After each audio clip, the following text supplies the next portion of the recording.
Hello, everybody. Welcome to CVG-TV. I'm Gregory Parks, and you are watching CONlink. With us for this installment of CONlink is another board of directors member, CJ Mantel. Hello, CJ. How are you doing today? Hi, Gregory. I'm doing great. Thank you. Excellent. Thank you for joining us. Now, what is your role on the CONvergence board of directors? I am currently serving as the Director of Systems, which primarily at this point in time means that the registration system and all of its vagaries are up to me and my incredible crew on the registration team. So that entails all the banks of terminals. How old am I? I'm old enough to call computers terminals. All the people at the laptops and computers checking people in when they show up? Correct, as well as all of the people who are working the back end of our software when they register on our website. Wow. And then how does that work continue throughout the convention proper? Like once Thursday hits through Sunday, what changes or what focus changes in your position? So in terms of my position, there's a lot of behind the scenes stuff going on. So the registration folks are kind of the first people you see at CONvergence, when you check in. But as the weekend goes on, they'll kind of pack up a little bit, and there'll always be someone there in case someone needs a new badge or in case someone can't get there until later in the weekend. But that registration space becomes kind of contracted and kind of goes away as we're all enjoying our weekend. Wow. And then, so with all of that going on and all of the behind the scenes and managing the registration and check-in and all of the back-end stuff that you mentioned, how do you keep yourself focused? How do you keep yourself rested? How do you keep yourself from overloading, overheating, melting over? Well, in terms of at Con, that is yet to be seen because this will be my first time at Con as a board member. Congratulations. Thank you. I am interim in the position. I stepped in because someone stepped down before their election time was up, and we needed someone to fill the role, and I have administrative experience. And so that's kind of the question this year is how do you balance all of that without kind of having smoke come out your ears? Oh, but that also covers the question of like, what do you expect to be your greatest challenge this year? Like, Being a new board member is definitely the answer to that question, because I know that in addition to what I do year round, which in terms of systems, tends to be really more of a year-round kind of thing. While we've shuffled some of the exact departments, I do work closely with registration and then our IT and software development, which Chase oversees. So the two of us work closely together for all of our software systems around year-round. And there are several of them. The primary one that most people interact with is just the registration system, but there are several others that work together. And so year-round, there's an ebb and flow of things, but then you get to Con and it's like, that's when there are all the unusual things that come up. So what do we end up doing at Con? And that'll be fun to find out. Yeah. Well, like for one of the IT and the systems related parts of the Con, what comes to my mind and what might come to mind with some of the people watching this is the app. Yes, the app. That's really helpful to have. That is one of my favorite things. When they implemented that, my cell phone immediately became my little pocket schedule. Yes. And that is, so our programming team does a fantastic job of getting everything from the software we use for programming into the software we use for everyone to view our programming in. And so there's just so many behind the scenes parts that go together, and that's been fascinating to find out about as I onboarded for this position. Right, and it's so telling that when you have the vantage point that you have, I imagine it must bring into larger focus the amount of work that goes into something that people eventually might just take for granted or not even think about, and just because like the app is pretty, the app is, now it's been a staple for quite a few years. Right. And so people expect it, and people are just like, oh, just the app and how it changes. But that is a lot to transfer all that information that you just talked about. Well, and I knew that it had to be done philosophically because I used to work in Connie's Quantum Sandbox, and I was a co-head there, and so we would put into Salesforce, which is another programming software that was used. We would put our scheduling into there, and then by the time the con happened, we knew that it appeared somewhere entirely different. And so just seeing how those pieces interact has been incredible. Like, but then you find out. Oh, that's how that happens. Yeah.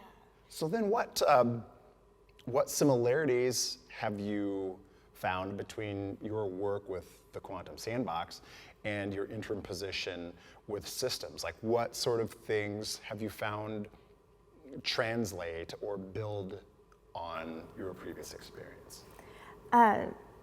Most of the useful experience I have is just kind of the institutional knowledge, like how we used to do this, how it's changed, and what kind of reconstructing what that means for how things have changed over the years from the vantage point of my new position. And so putting things together kind of backward like that is really interesting. It is really a very different position from any role I've served in CONvergence before. And that's really, because I was always within the activities division. We had a very set planning cycle where in the sandbox especially, you decide what programming you're offering, find people to staff all of the activities we were running, and move forward toward buying supplies and all of that. Well, there's a lot fewer tangibles in this position, and a lot more making sure that all of the constituents to any decision-making process are in the room and getting what they need. Oh, come on. We can go in for just a few minutes and we'll be just fine. Nay, I shan't enter this party as we are currently in a plague. Besides, there be drugs and vapes in there, and I shall not partake.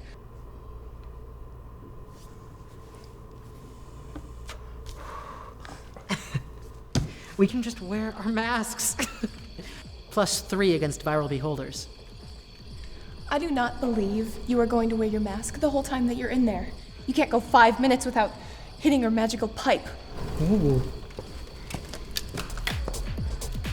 Tally-ho. Ugh. Take -5 modifier for your magical pipe.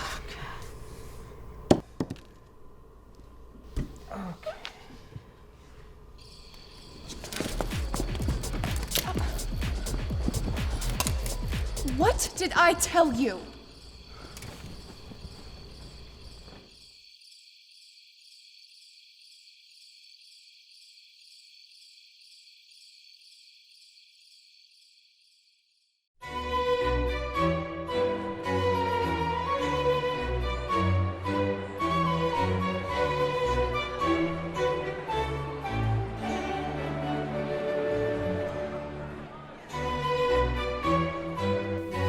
Don't come to CONvergence if you're sick.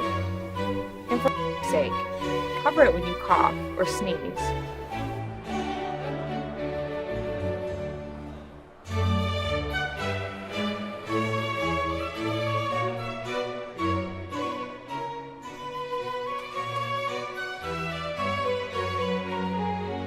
Please wash your hands. Con crud is no joke for some of us.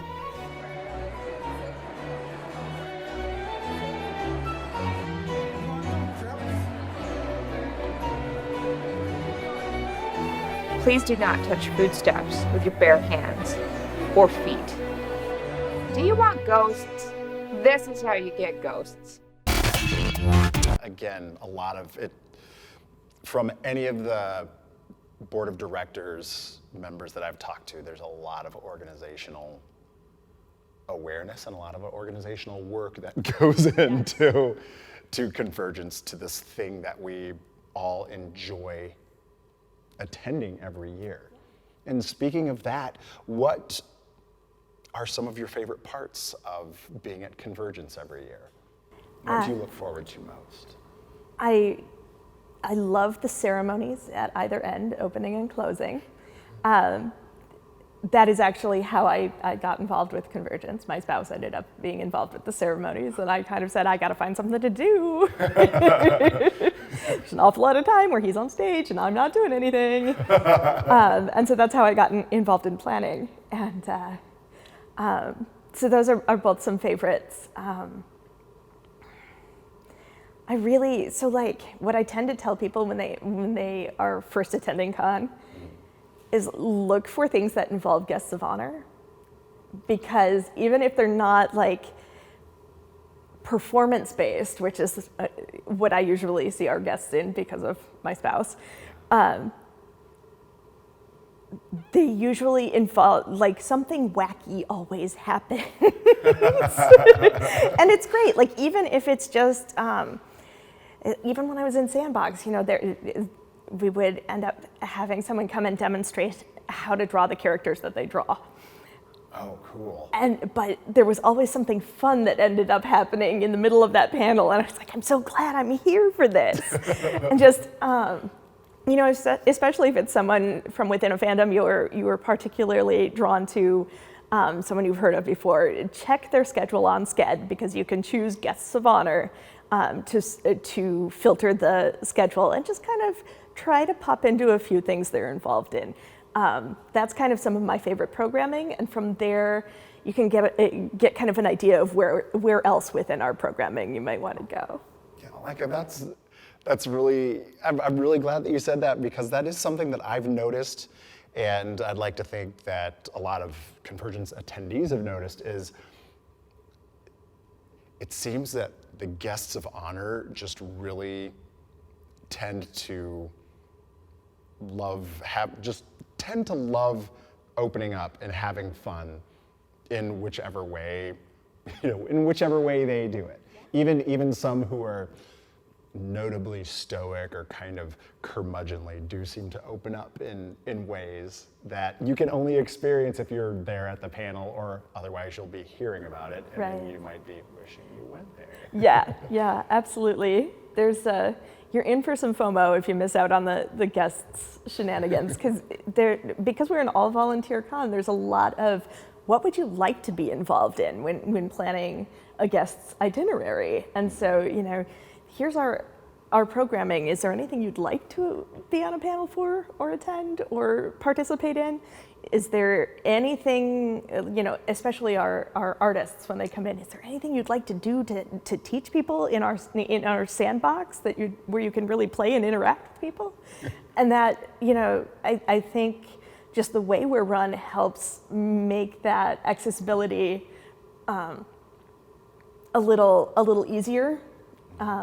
Because we take really good care of people. We actually have people reach out to us and say, hey, I heard you take really good care of people. I'd love to be a guest. Fabulous. Cool. Love it when that happens. That's it. Wow. Yeah. And so giving them that opportunity gives us the opportunity to really kind of see them in an element we wouldn't necessarily in another setting. Oh, wow. That's a cool testament to CONvergence. Like, that's the first time I've heard that. That's really cool. Like, aside from some of the guests of honor that like to come back again and again, like, I've never actually heard anybody say that or say it from that perspective. Even prior to obtaining this position, I've had some contacts within the guests department, and they just do such a fabulous job taking care of people. Cool. Yeah. Speaking of guests of honor, Yes. I'd like to stay on that for a little bit. Okay. Who is a guest of honor that you would love to see at CONvergence, and why? Well, this is the hardest one that was on your list. I'd have a difficult time answering myself. But, So some of my answers, like, I would love to see some people come back because I got into them after they'd come. And that's always hard. So Shannon McGuire, she's a really great author. I love her Newsflash series. It's social media in the zombie apocalypse. It's fabulous. We're heading there already. And I started reading them right after she was a guest of honor. And so I was kicking myself a little bit there. So that's one of those just missed it sort of things. I always have like the pie in the sky, who would I like to see? But Pie in the sky is like, fine, yeah. But the reason I like CONvergence, it's that the guests are all people who are willing to be led around by volunteers at an all-volunteer convention. None of those people are going to come here. I don't even want to talk about them. I want to talk about the excellent people who do come to see us. and there are so many excellent people. And like you said with the learning after the fact, or learning just because of CONvergence, like for me, one of those people was Chuck Tingle, actually. Yes. Like I'd heard so many friends talk about Chuck Tingle, and Chuck Tingle. I was like, okay, Chuck Tingle. And then Chuck was a guest of honor. And then for interviewing, I had to interview Chuck and then looked into some of Chuck's work for, researching or getting at least a little bit of a handle. And then the interview was so great. And then seeing Chuck on a panel, I was like, this is why everybody was always talking after the panel. So that's the one I don't regret, because I did know about Chuck Tingle and I got to catch some of his panels. Fabulous. That after thing, that's going to happen. Yeah. But also, I think with part of CONvergence, there's the chance, well, like you said, they felt the guests feel so well taken care of that they're quite all right with coming back. They want to come back. And so then there's a good chance that you might get to see them again.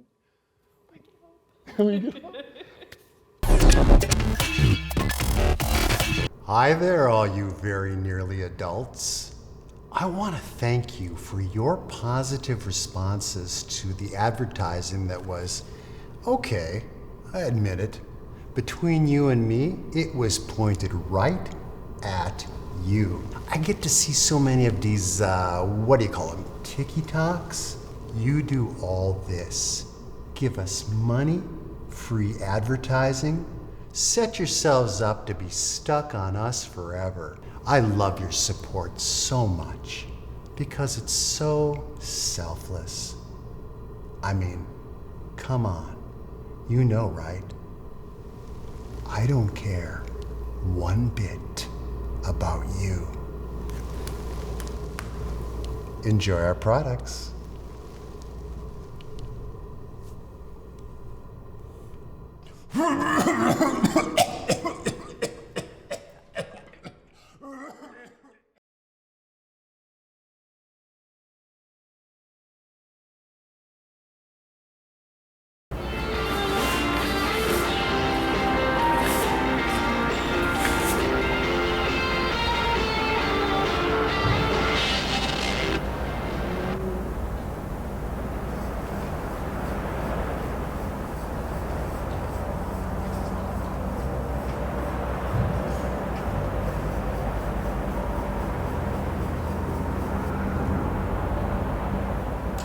Hi, are you here for the book swap?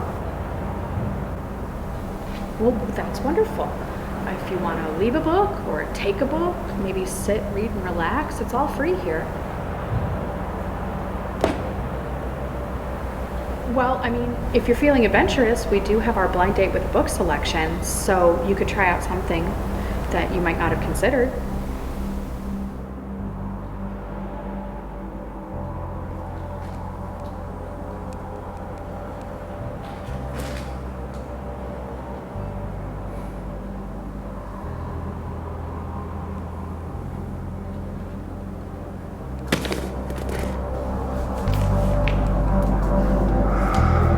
book swap. Whether you want to give books, take books, sit, read, and relax, or all of the above, it's always free. Located on the 6th floor, Balcony Lounge.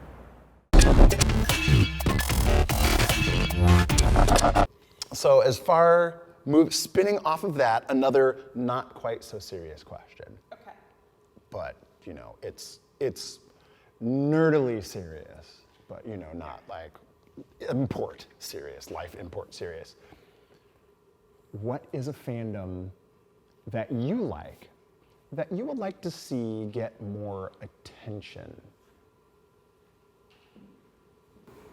So I am almost never the groundbreaker. I will say that. But I am getting into Our Flag Means Death, and I know it's going to be huge at this convention. I hope it's going to be huge at this convention. I need all the cosplay at this convention. I need to see it. That's what I'm saying. Yes. No, I think that you are among the groundbreakers with this because there are still people, like I've seen it, but there are still many people who haven't seen it. So now we get to be the people like, you have to see it. Haven't you seen it? Yes. I do hope to, yes, I agree with you. More cosplay.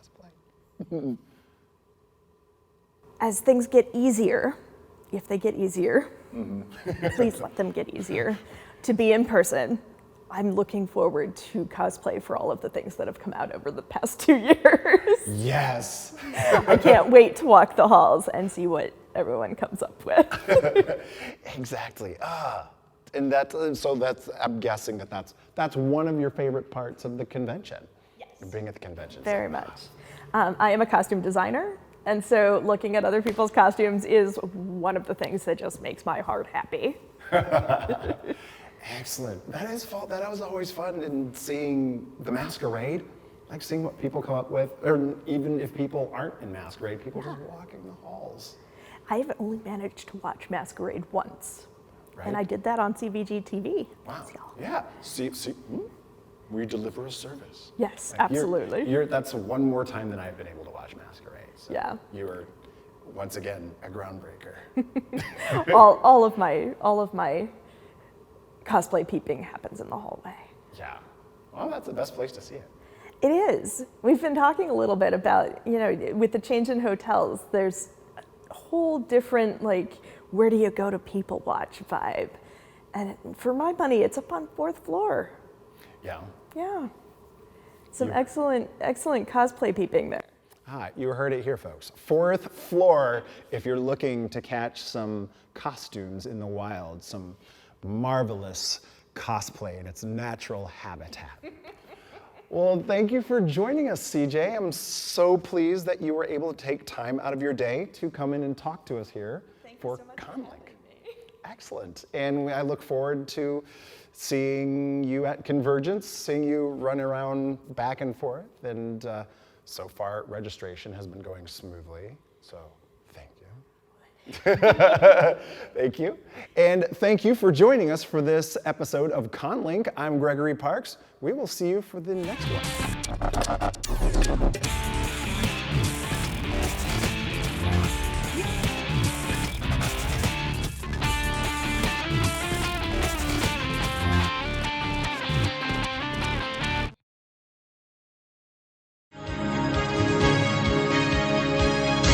Dear congoers, always remember that Mark II is twice as nice.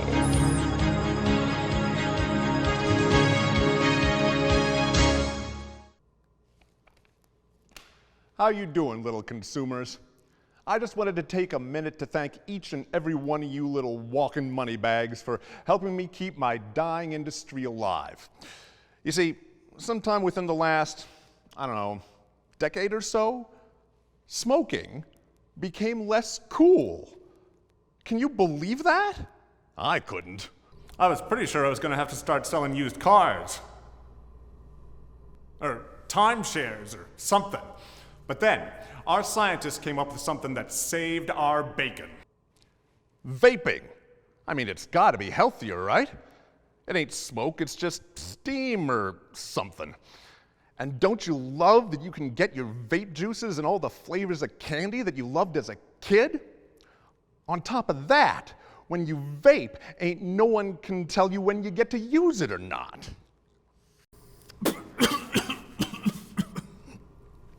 It'll drive your parents nuts.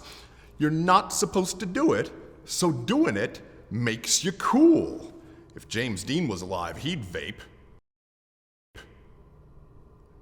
So, let me give yous all the TRDL. I'm making money off of you wanting to be cool. So thanks for that.